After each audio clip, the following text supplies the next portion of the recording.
So here on the text to image page, you can see examples and you can scroll up or down, which is kind of interesting to see what the image is and what the result is. A hamster wearing a tracksuit and lifting weights.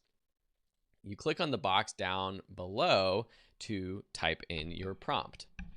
A cute sea otter holding a bouquet of flowers. You click generate or hit the return button. Here you're automatically going to see something different than what you saw using DALL-E or Midjourney if you've used those other tools. You have a lot of different options that can adjust this photo on the right hand side. Now we see the 4 variations that have been generated. You can click on one of them to open it up to see it in a bigger view. And for each of these photos, you have the option to download it. That might be the first thing you want to do.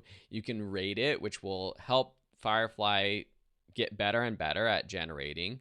You also have an option for showing similar. So clicking on this, it will create another version similar to the one that you liked. And there's also an option for generative fill. Before I go over that though, on the right hand side, we have all of these options. So on the top, you can quickly change the aspect ratio from a square image. Say we want a widescreen 16:9 image for a video thumbnail or something like that. You can quickly adjust it right here in the app. While that loads, we have different content types. So you have none, which will just refer to whatever content prompt you put into your prompt. For example, artwork, illustration, sketch, photo, whatever. If you have that in your prompt, you don't necessarily need to choose a content type here.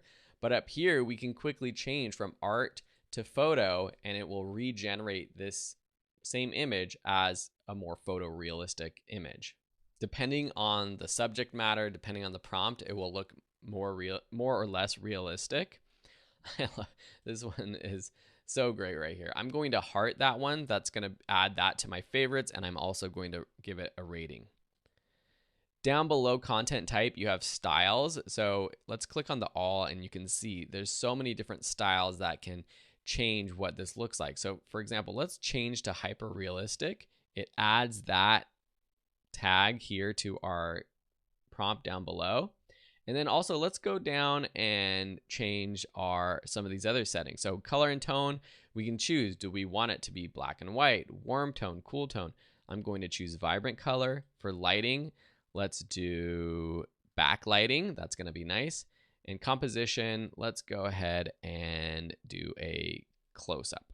So now we have all of these tags that help us adjust our image, and we're going to click generate. Now we have all 4 images with the styles that we applied, the different settings. This one now beautiful backlighting on this hyper realistic image of this otter. Now this image doesn't look completely like a real photo. I'm going to go ahead and download it. So I'm going to click continue to download it. But a different prompt might work better. Let's leave all of these styles, and I'm just going to type in a long exposure of a waterfall. And let's actually change our aspect ratio to vertical. And now we have an image that looks quite realistic. You can see in the detail of this long exposure that the background looks pretty good. I might change some of these things like vibrant color. I would maybe just put none. Lighting, let's just do none as well. Composition, let's do wide angle. Let's regenerate these options. And now this image, which is the one that we were looking at before, a little bit more realistic because those colors weren't so vibrant and just not natural. And that's text to image. Play around with it. Use these other examples to give you some inspiration.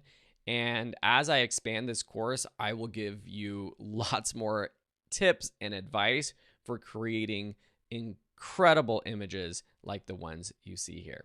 See you in the next lesson.